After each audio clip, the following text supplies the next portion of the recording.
Militan Hizbullah mengonfirmasi kematian seorang komandan seniornya akibat diserang pasukan Israel. Korban bernama Talib Abdullah, pemimpin divisi regional Hizbullah di Lebanon Selatan. Abdullah terbunuh dalam serangan udara Israel di kota Jawaiya pada Selasa 11 Juni malam. Kota tersebut hanya berjarak sekitar 25 km dari perbatasan Israel. Surat kabar Al-Akhbar yang berafiliasi dengan Hizbullah melaporkan setidaknya 4 orang lainnya tewas dalam serangan tersebut. Sementara sumber keamanan Lebanon mengatakan kepada Reuters bahwa 3 anggota Hizbullah lainnya juga tewas dalam serangan itu. Dalam pernyataan resminya, Hizbullah menyebut Abdullah terbunuh di jalan menuju Yerusalem.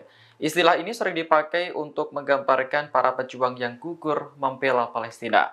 Adapun serangan yang menewaskan Abdullah terjadi setelah 80 roket dari Lebanon ditembakkan ke Israel. Bahkan baku tembak antara militan Hizbullah dan pasukan Zionis di perbatasan terjadi sepanjang hari.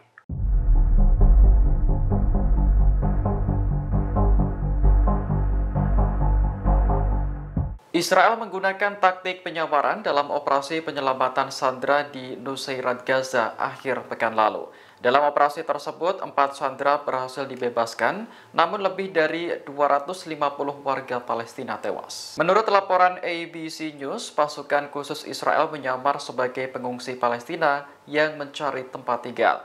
Mereka sudah berada di dekat gedung tempat para sandera ditahan sebelum mereka diperintah maju oleh militer Israel.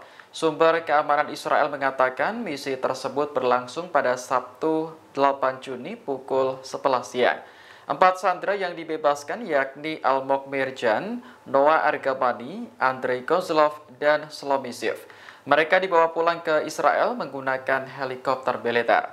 Sementara itu, Kementerian Kesehatan Gaza yang dikelola Hamas mengatakan 274 warga Palestina tewas dalam operasi tersebut.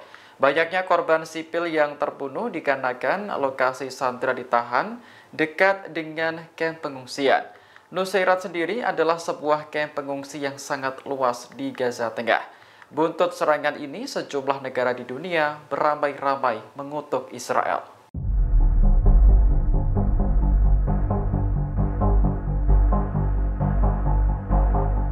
Menteri Luar Negeri Amerika Serikat Antony Blinken menyampaikan terima kasih kepada Indonesia atas dukungannya terhadap proposal gencatan senjata di Gaza. Proposal tersebut sebelumnya diajukan Presiden Joe Biden yang kemudian disetujui Dewan Keamanan PBB. Ucapan terima kasih Blinken disampaikan saat bertemu Menteri Pertahanan RI Prabowo Subianto. Keduanya menghadiri KTT di Laut Mati Yordania pada Selasa 11 Juni kemarin. Menurut Blinken, gencatan senjata penting untuk meredakan konflik dan menjamin pembebasan sandera. Sebelumnya, Prabowo mengatakan Indonesia siap mengirim tenaga medis hingga mendirikan rumah sakit lapangan di Gaza. Selain itu, Indonesia juga bersedia mengevakuasi 1.000 warga Palestina untuk mendapat perawatan medis. Prabowo menegaskan pemerintah Indonesia siap berkontribusi dalam upaya mendukung gencatan senjata.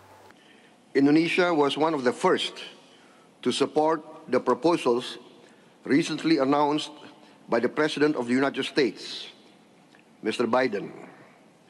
This calls for an immediate ceasefire and subsequent phases leading to a real and lasting solution to the Palestine issue. Indonesia is ready to contribute to all efforts that can lead to this ceasefire, this immediate ceasefire, and to take part in all the phases following such an immediate ceasefire.